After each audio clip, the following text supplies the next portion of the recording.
Social media पर video viral हो रही है जिसमें भारतीय रियासत मध्य प्रदेश में रिश्वतखोर सरकारी एहलकार ने रिश्वत ली, लेकिन रंगे हाथों पकड़े जाने से बचने के लिए रिश्वत का पैसा मुंह में रखकर हजम कर गया। ये राशि मुल्जिम महकमा रेवेन्यू का पटवारी था जो रिश्वत लेते हुए रंगे हाथों पकड़ा गया, लेकिन सबूत ज़ाय करने के लिए रिश्वत के तौर पर वसूल किए गए 5,000 रुपये मुंह में डाले और चबाकर निगल गया।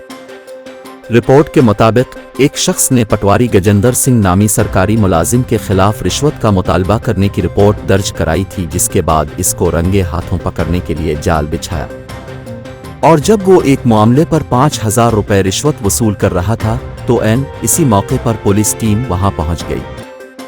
ताहम पटवारी सियाना था, सबूत मिटाने के लिए इसने वसूल की गई रकम मुंह में रखी और उसे चबाकर निगल गया। पुलिस उसे हिरासत में लेकर करीबी अस्पताल ले गई।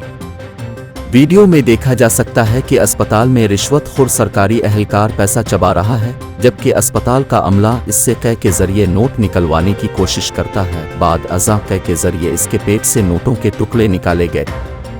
पुलिस ने गजेंद्र के खिलाफ मुकदमा दर्ज करके तहकीकात शुरू कर दी हैं।